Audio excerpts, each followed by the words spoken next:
LPG gas తో అవ్వచ్చు, petrol తో అవ్వచ్చు, ఎందుకు మన ఇండియా సఫర్ అవుతుంది? Hi guys, this is Gopichand. Present ఇప్పుడు మన ఇండియాలో ఏంటంటే ఎల్పిజి గ్యాస్ షార్టేజ్ అనేది చాలా ఎక్కువ ఉందన్నమాట. చాలా హోటల్స్ అనేది క్లోజ్ అయిపోయి న్యూస్ లో బాగా వింటున్నాము, చూస్తున్నాం కదా. అక్కడెక్కడో వార్ జరుగుతూ ఎందుకు మన ఇండియా మీద ఎఫెక్ట్ పడుతుంది అనేది నేను ఈ వీడియోలో డీటెయిల్ చెప్తాను. స్కిప్ చేయకుండా వీడియో చూడండి, ఓకేనా? క్రూడ్ ఆయిల్ అంటే గ్యాస్ అనేది ఎక్కడి నుంచి వస్తుందంటే మనకి 9% వచ్చేసి ఇరాన్ నుంచి వస్తుంది.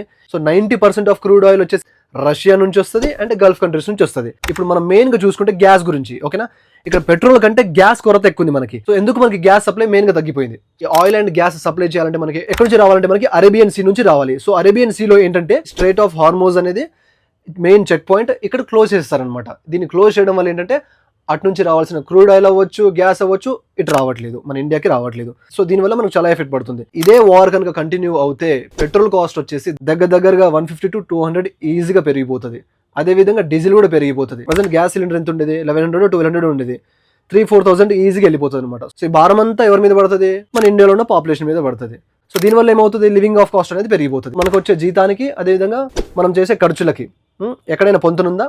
లేదు. సో ఇక్కడ ఒక సామాన్యుడు ఎలా బాగుపడతాడు? ఇంకా దరిద్రంలో పోతాడు ఆడు. ఇంకా ఈ వీడియో చూసాక ప్రాపర్ గా మీకు ఐడియా వచ్చింది అనుకుంటున్నాను నేను, ఎందుకు గ్యాస్ కాస్ట్ అంటే పెట్రోల్ కాస్ట్ పెరిగిపోతుంది అనేది. ఈ వీడియో మీకు ఇన్ఫర్మేటివ్ అనిపిస్తే మీ ఫ్యామిలీకి, మీ ఫ్రెండ్స్ కి షేర్ చేయండి. అదేవిధంగా మన ఛానల్ ఫాలో చేసుకోండి guys. Okay, signing off, Gopichand, bye.